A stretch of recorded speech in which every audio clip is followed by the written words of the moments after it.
Hi, welcome to the show, the Sarah Silverman podcast. Welcome to this show. It's called the Sarah Silverman podcast. My sister Laura is like the family historian. She gathers all the photographs. She just naturally has become that.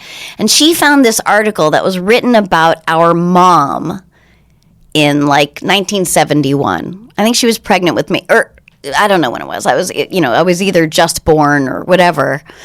And my mom was a photographer for the McGovern campaign.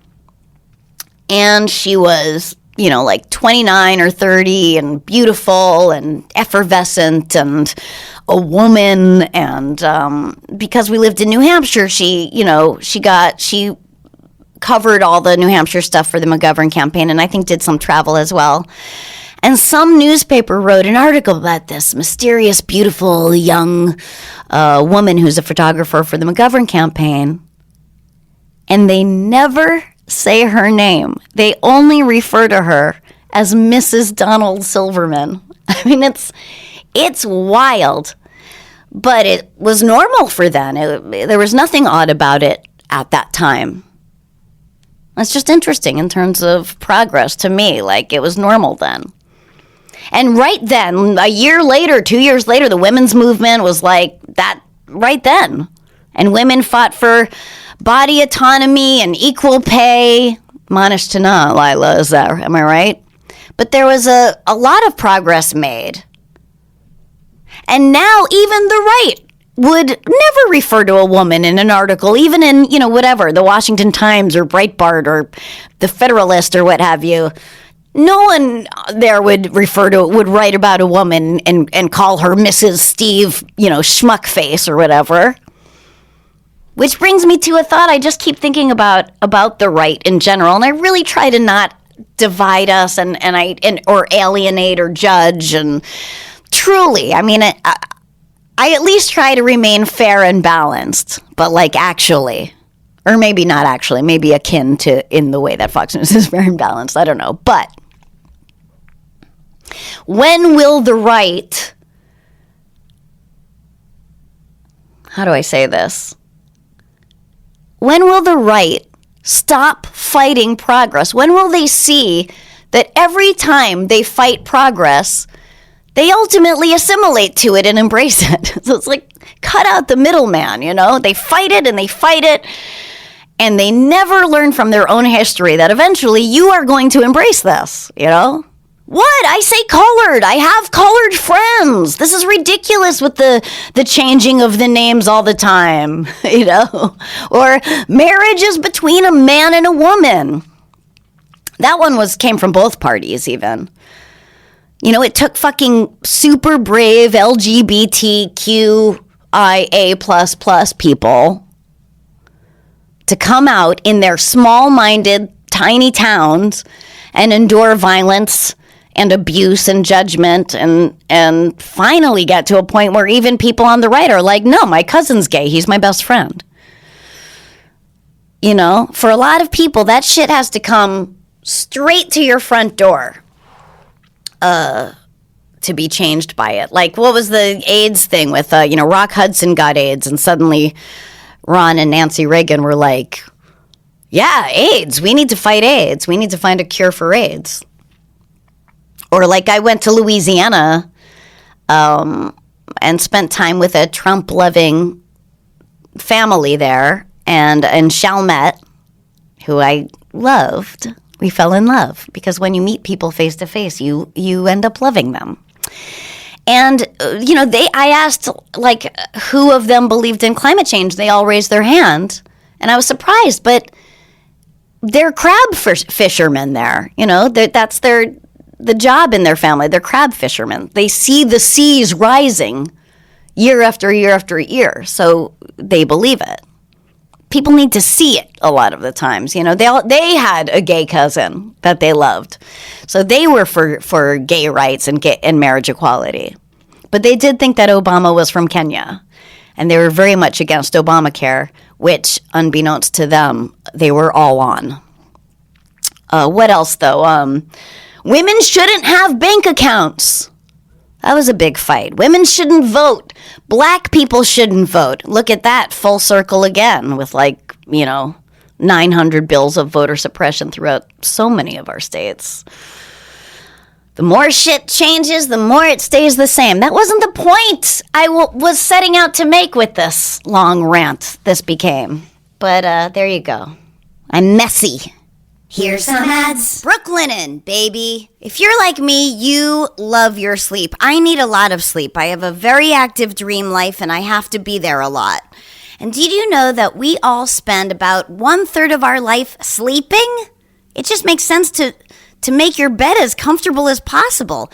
Enter Brooklinen. Brooklinen was started to create beautiful, high-quality home essentials that don't cost an arm and a leg. Brooklinen is something for your every comfort need, and they are launching new products, colors, and patterns all the time. I'm talking buttery soft, breathable sheets, plush and absorbent towels, cozy robes, comfy loungewear you'll want to put on and never take off. I have their sheets. I love their sheets. I get into bed every night and I say nighttime is the right time. Why? Partially because of these sheets. So give yourself the comfort refresh you deserve and get it for less at Brooklinen. Go to brooklinen.com and use promo code SarahS to get $20 off with a minimum purchase of $100. That's BROOKLINEN.com and enter promo code SarahS for $20 off with a minimum purchase of $100. That's brooklinen.com, promo code SarahS. Athena Club.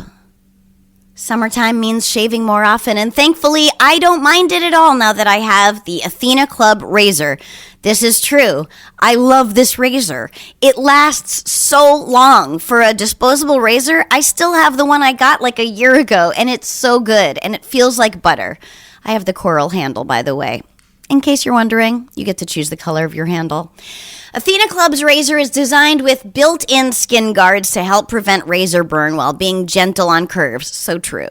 The razor blade is surrounded by a water-activated serum with shea butter and hyaluronic acid, which is a holy grail for skincare. The best part is the razor kit is only $9 and comes with 2 blade heads, a magnetic hook for shower storage, and your choice of handle color. I told you I got the coral one.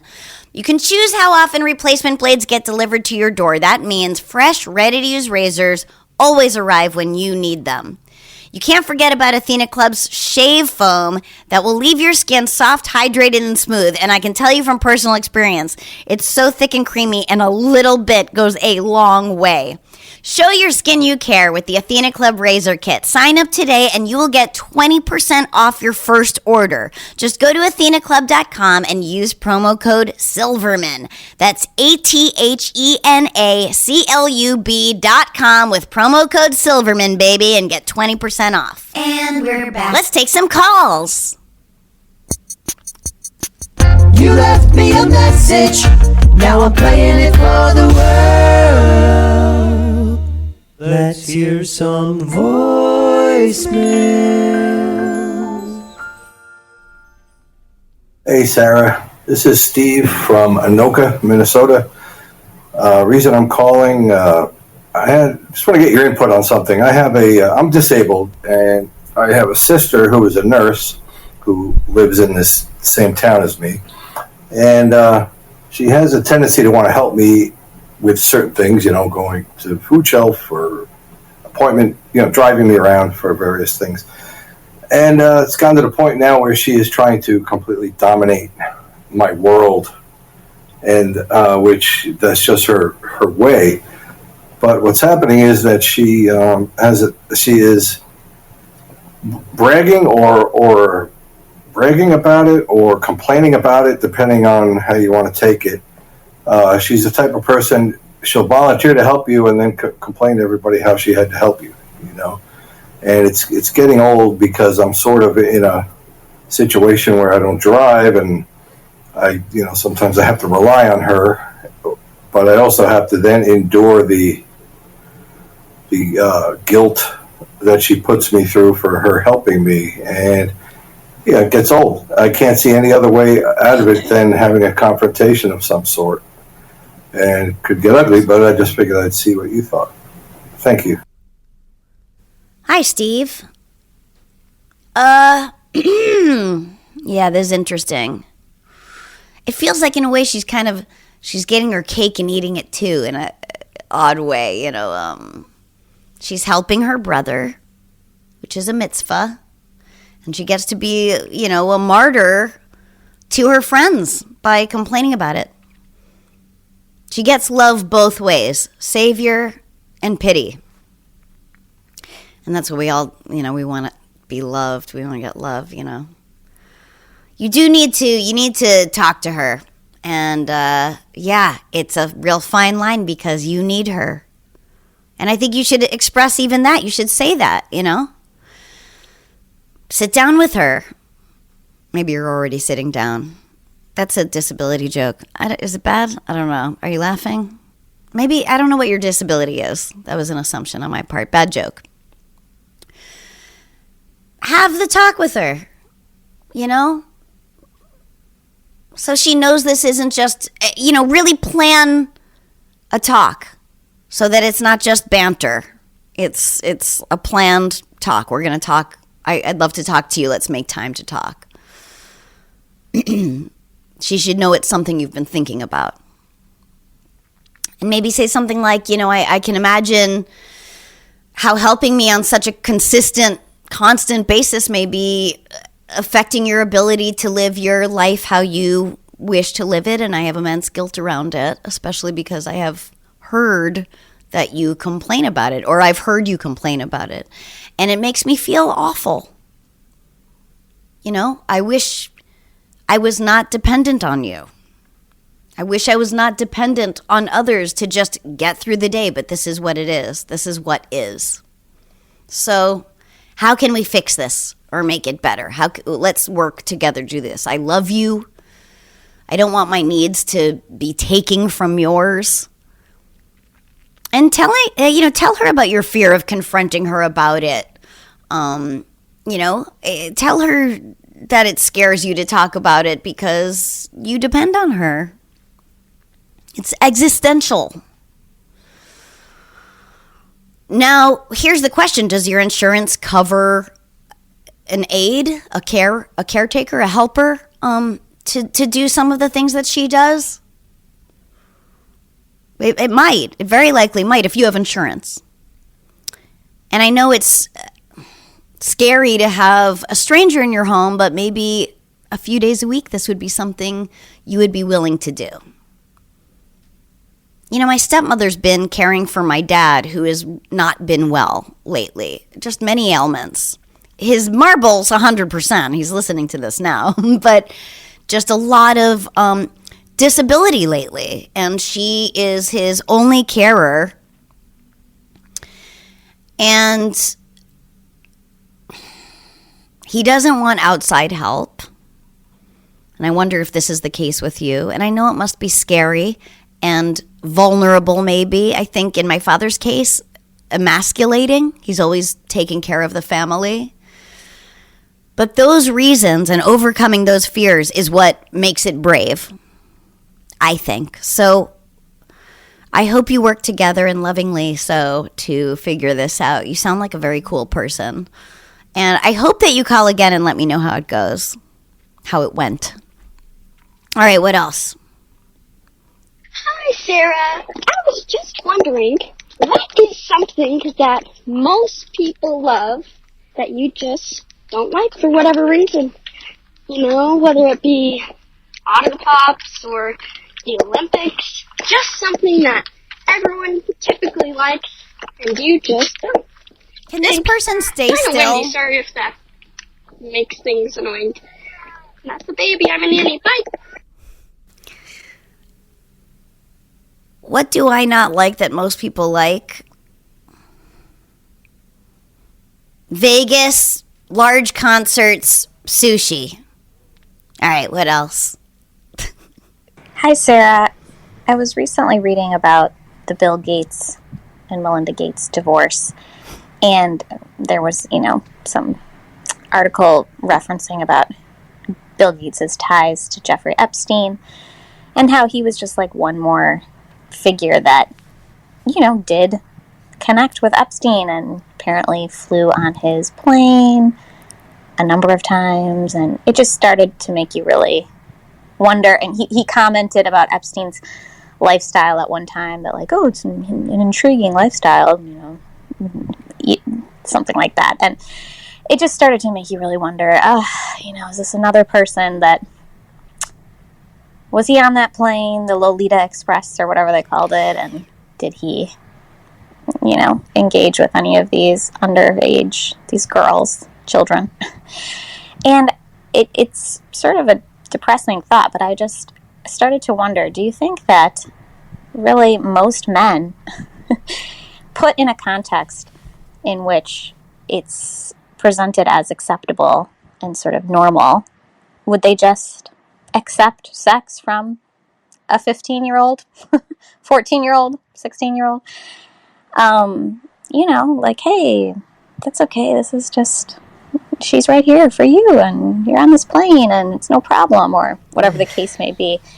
It just makes you start to really question that even good men, would they turn that down if it was in a context in which it was presented as normal or okay? I think rationalization is so powerful, and people can rationalize things. Yeah. That's it. If it were presented as normal, I mean, we are just entering an age where just in these past few years where it is not presented as normal. I mean, I think it was a year ago when we finally corrected newscasters from saying underage woman to underage child. Look at this is just a random example I'm thinking of, is like the movie Almost Famous, which was based on a true story and was a very honest depiction of this exact thing. And that's not at all what the movie was about. The movie wasn't even about that. Kate Hudson was playing a 15-year-old child who was fucking rock stars, and that's how it was.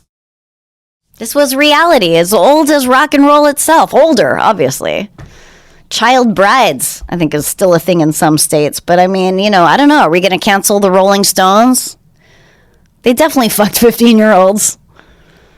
Or whoever, who absolutely, whatever rock stars who absolutely fuck teenagers. I don't know. I think we focus on how that shit is fucked up and make goddamn sure it doesn't happen again.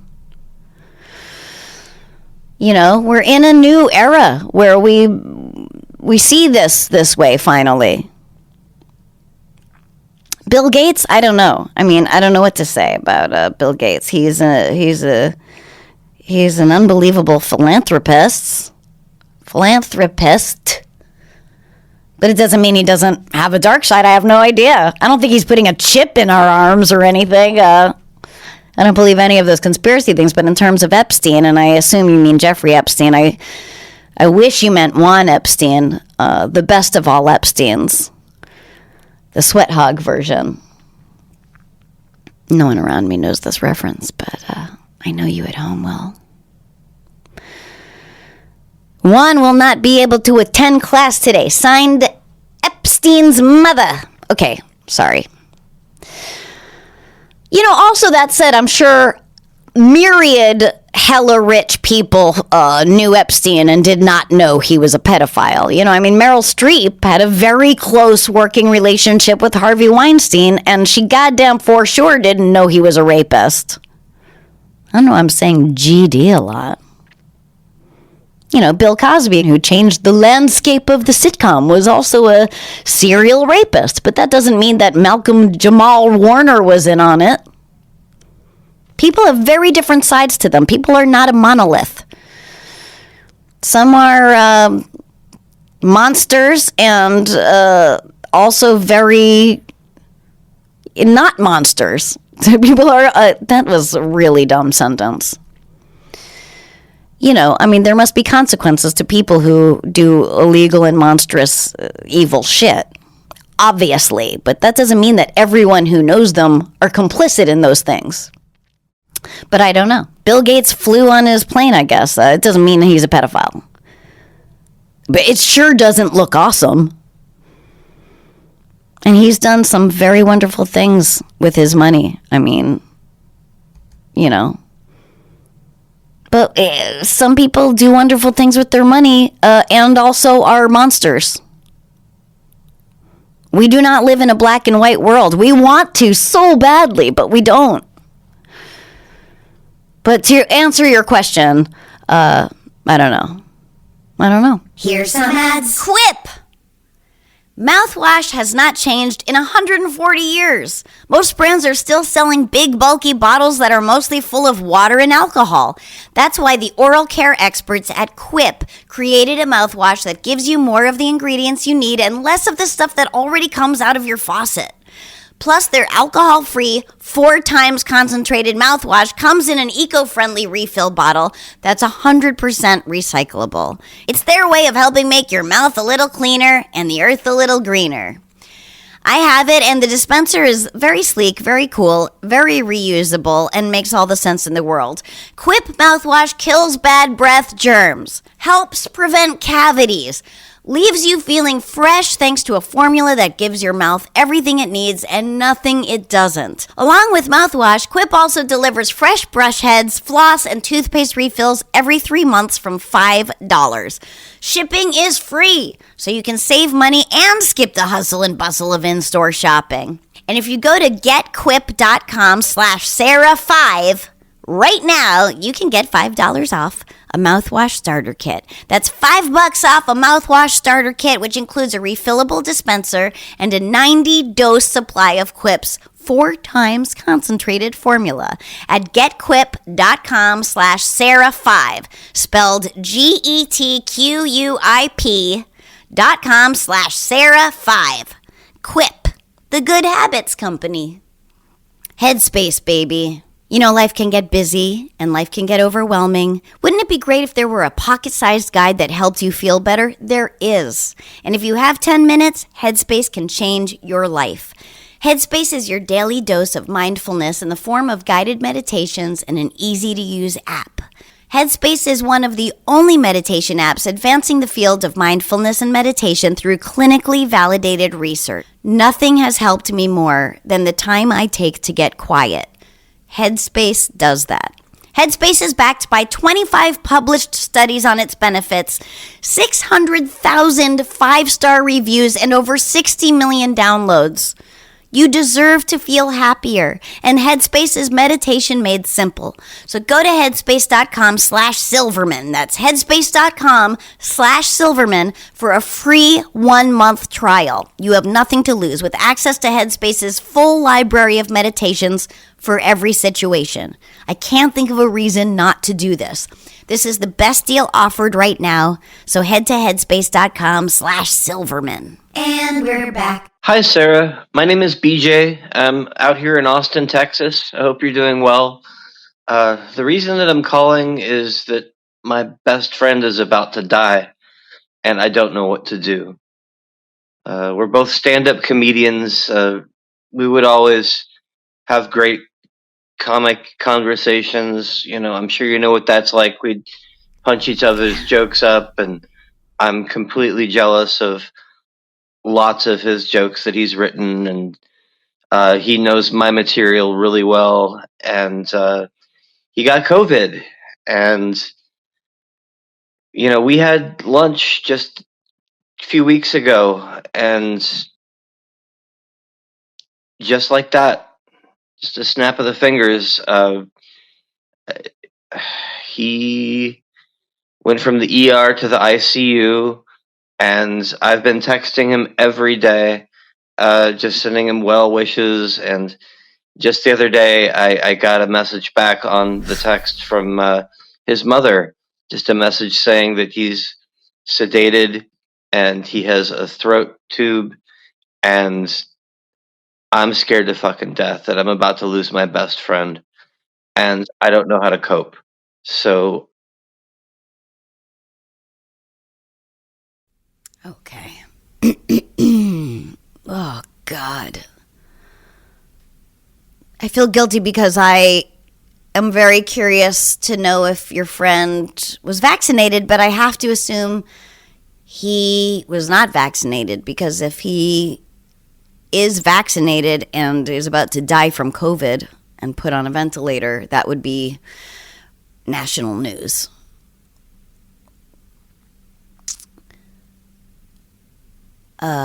Because vaccinated people, as of now, have not died from breakthrough cases of the Delta variant. Maybe a tiny percentage. 97% are unvaccinated. Please call in again if he was vaccinated, because I would want to know, and it would surely be big news, but whatever. God, BJ, I'm so sorry. I don't know what to say. I can't imagine. Actually, I can exactly imagine, because at the beginning of COVID, I lost my partner in that I wrote this musical with, and the great Adam Schlesinger. We were together going over the script March 14th, 2020, and he died that April 1st. And it was the same thing where we were texting. He was texting like, I definitely have this thing. I have a fever. I'm coughing. He couldn't get a test anywhere. There was like nowhere to get tested. And then he texted again, you're not going to believe this. I'm in the hospital with fucking COVID. And we're going back and forth. And then there were no texts coming back. And then his girlfriend was emailing us. But and then he died. 16, 17 days later. So I actually do know a little bit what you're, a lot of bit what you're going through. But at the time, there was no vaccine. I wish there was, because he'd be alive today. I don't know. A friend got really mad at me recently about complaining about unvaccinated people on the show, but I wish your friend was vaccinated. I don't know. I don't know what to say. I don't want to get political on this one. Your friend is dying. I just want to say I'm so sorry for your loss. Comics die so much anyway, you know? So many comics migrated to Austin. I don't know if you're originally from Austin or if you're one of the ones that has moved there recently. Look, the Delta variant's crazy in California. It's obviously Texas and Florida are the worst. Massachusetts, Louisiana, it's so bad that it's actually convincing people to get vaccinated. So, you know, again, when it comes to people's front doors. I have a lot of friends that are getting sick with this variant, but they got better. They get better because they're vaccinated. You're probably feeling helpless. How could you not? But I guess I would say that you could honor him by remembering him, by keeping his joy alive, his humor alive, those jokes you covet so well, so much alive. And maybe by, if you want to, telling your loved ones and his loved ones to get vaccinated. Ugh, I'm so sorry for your loss. I'm sorry, brother. All right, what else? Hello, Sarah Silverman. My name is Tom, and I am a stagehand living in New Mexico. Wow. You know stagehands, of course.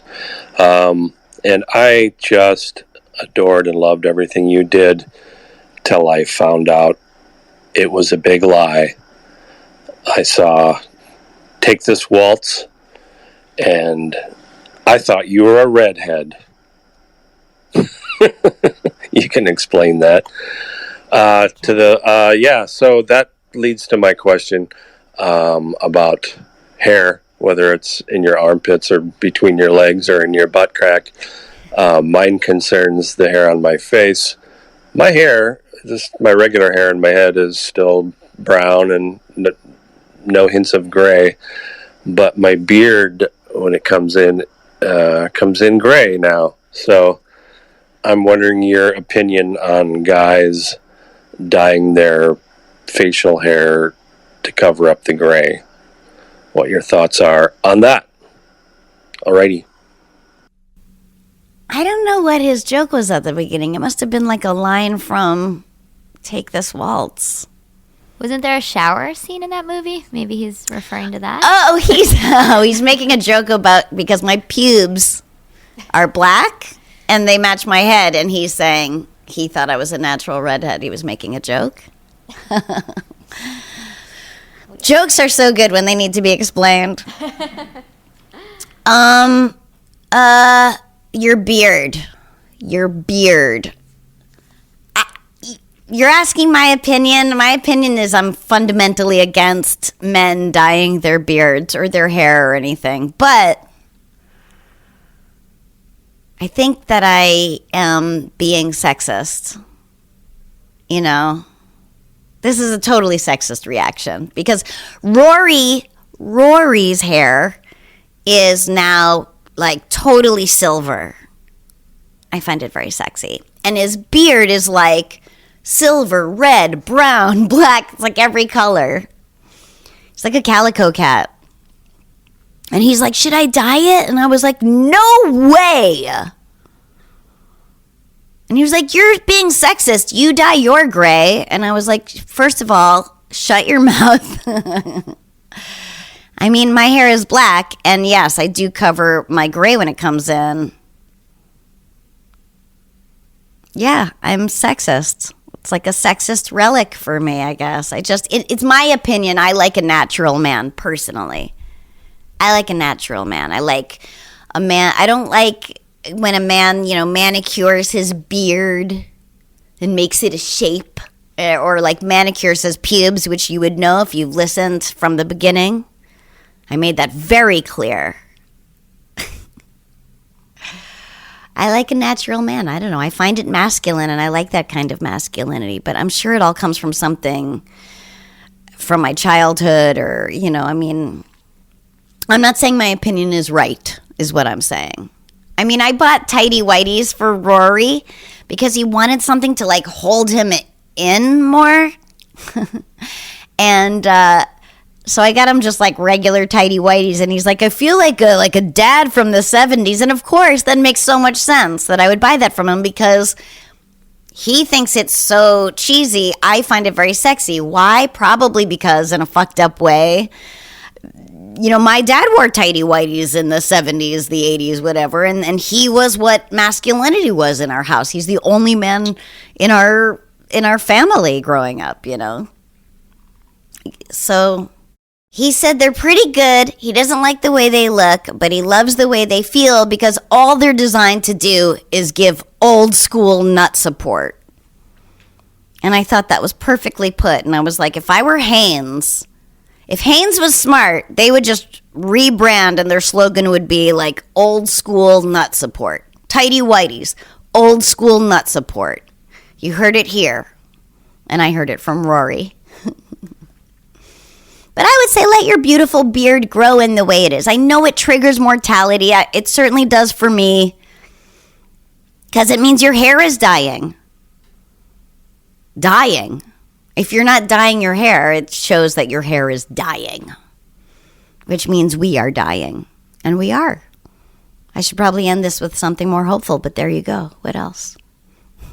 Hi, Sarah. I'm Maria. Big fan of your podcast and your comedy. I, in my personal time, volunteer with the rescue and I foster animals. I think I'm up to about 50 that I fostered until they found their forever homes, which I'm very proud of. And I'm in the point in my life, I'm almost in my mid-30s, and I know that my biological clock is ticking, at least for everyone else, even if I don't necessarily feel that way. I'm currently single, and I'm perfectly content with that. And I've always had the ambition to foster kids, to potentially adopt myself, even as a single mom. And it's been kind of on the forefront of my mind recently. And when I mentioned this to my parents, some of my friends, and some family, it wasn't as well received as I had hoped. And I worry that if I do start this journey and bring non-biological kids into my life, that they won't be as loved and supported as much as if I had my own biological kids. Thanks for listening. First of all, I would say check out my sister, Rabbi Susie, her program, which is called Second Nurture. Check out Second Nurture. That's what it's all about. I think that the reason why people have a hard time hearing that you want to foster the people in your life is because most people really can't relate to wanting to foster kids, especially kids that are not infants, infant babies. And it's for a lot of reasons, none of which are beautiful, all of which are probably fear-based. And that's understandable.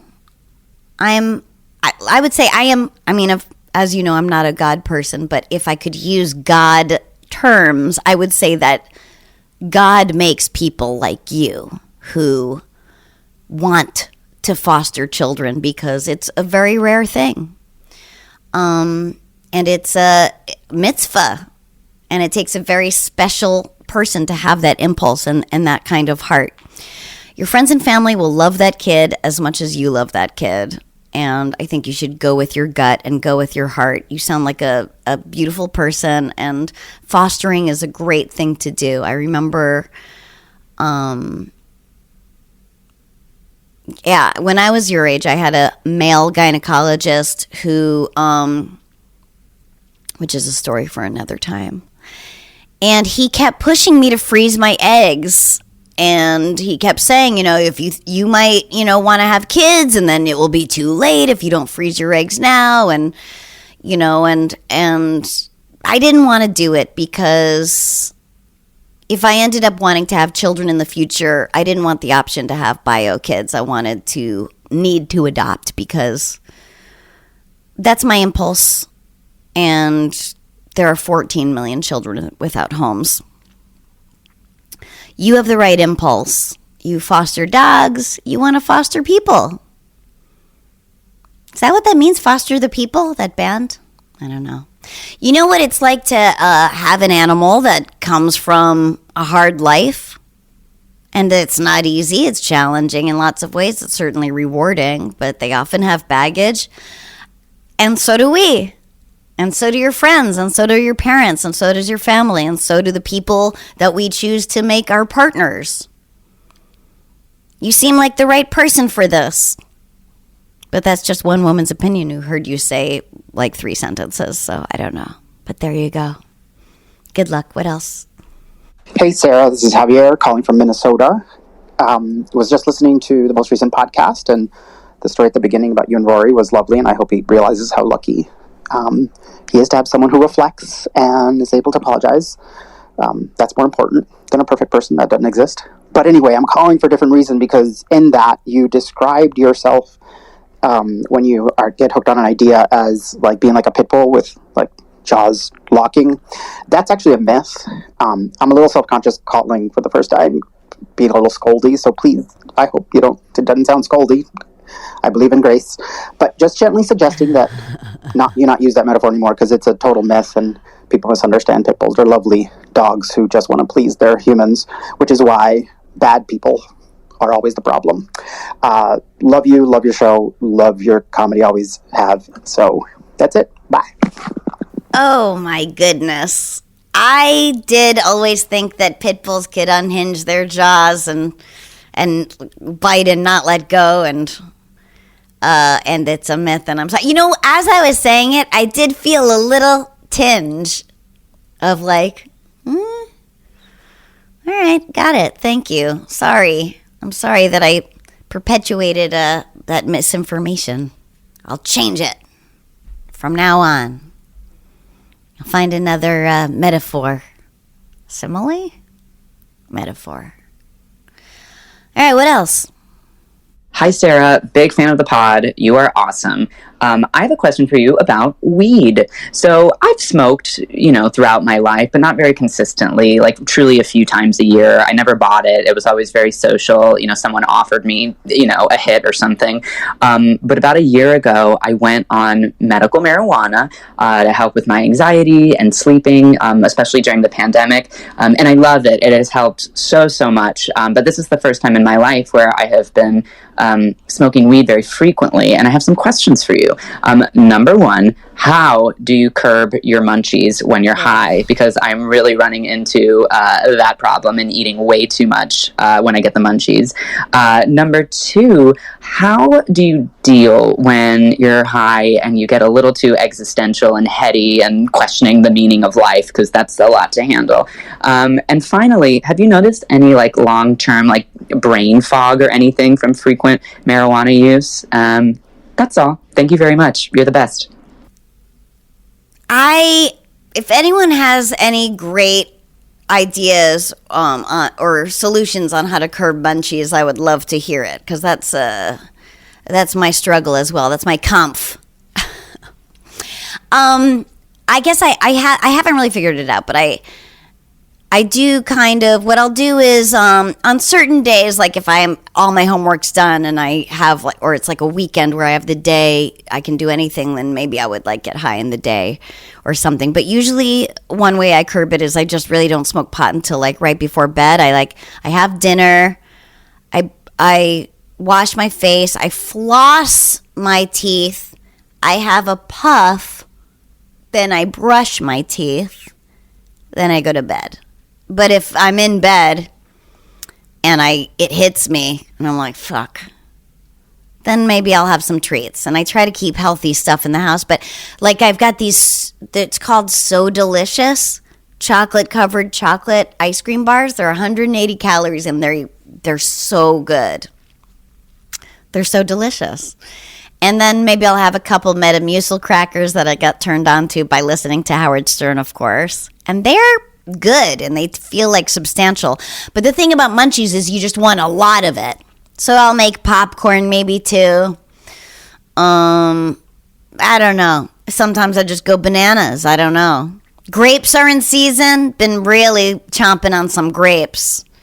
Rory was eating some grapes and I got sound sensitive and I felt so bad. I couldn't be far enough away from him while he was eating grapes, and then I could just see he noticed and he just stopped, and I felt so bad.